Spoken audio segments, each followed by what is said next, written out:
Hello! In this video I will demonstrate how to calculate the airborne distances of the takeoff. In other words, the part of the takeoff from liftoff up to the screen height. For this I will derive some simplified equations.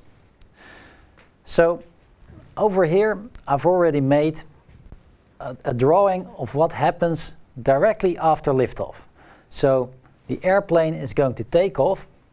Part of it is a curved flight path, and at a certain point it reaches a stabilized flight path angle, which I call the climb angle. So there are two phases. We have the transition phase and the climb phase, at which there is a constant climb angle.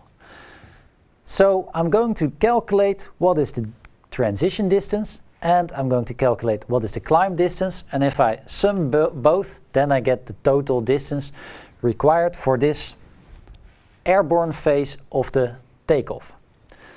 Now over here I have the forces acting on the airplane, lift and weight, so vertical to the flight path, and I have the acceleration. And as you see from this curved trajectory, it's basically part of a circle, then we get a centripetal acceleration, which based on high school physics you know should be equal to mv squared over r. So let's use these equations to determine these distances. So how do we do that? Now we start off with the equations of motion, and these state that the mass times the acceleration v squared over r must equal the lift minus the weight. And of course mass is basically weight divided by the gravitational acceleration.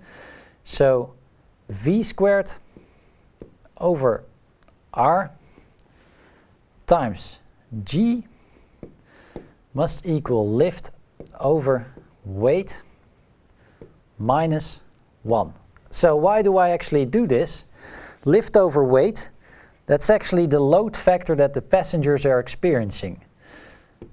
So it's the number of G's that the aircraft is basically pulling.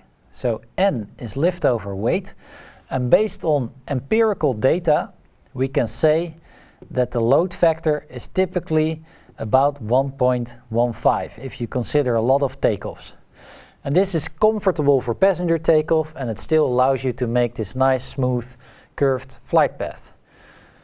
Furthermore, the airspeed we have at the start is the liftoff speed.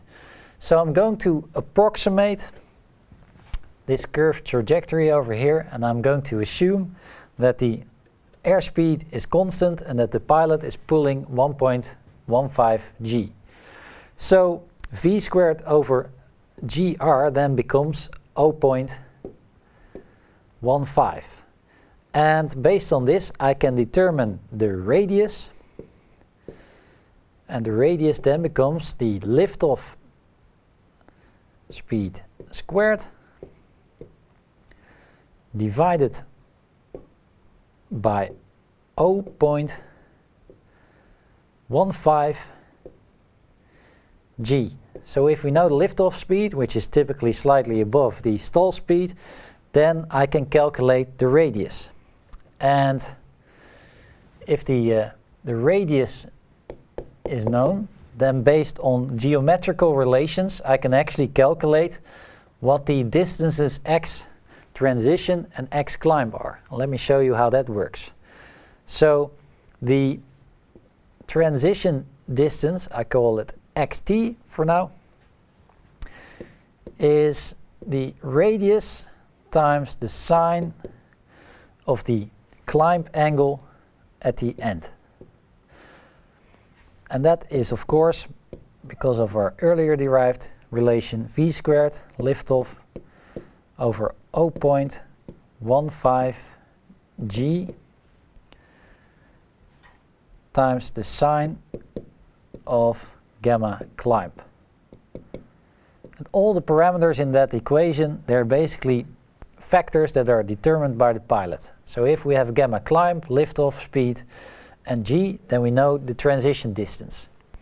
The height covered during this transition, so ht, is in fact r minus r cosine gamma climb. So this becomes 1 minus the cosine of gamma climb times v liftoff squared over 0.15 g. And if we have this transition height and we have of course the screen height, then we can calculate what the distance for the climb phase is. I'll call that xc for now, and that's basically the screen height defined by airworthiness authorities minus this transition height, which I just determined, divided, if you look carefully at the drawing, by the tangents of the climb angle. And if I write this out fully, I get this is the screen height minus 1 minus cosine gamma c times v liftoff squared divided by 0.15 g, and we divide this whole relation by tangents of the climb angle. And of course, if we add xc to xt, I get the total distance for the airborne phase.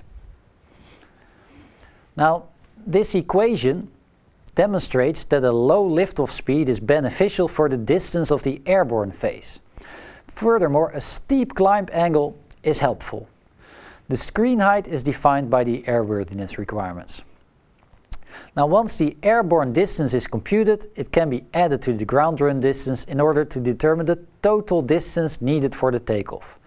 Note that the airborne phase requires a significant distance, with an order of magnitude of 25% of the total distance. This is a consequence of the high velocity in that flight phase.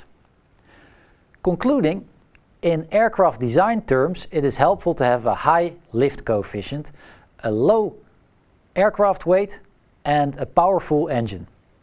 This was all fairly theoretical, and I recommend you practice with these equations and some real-life aircraft data.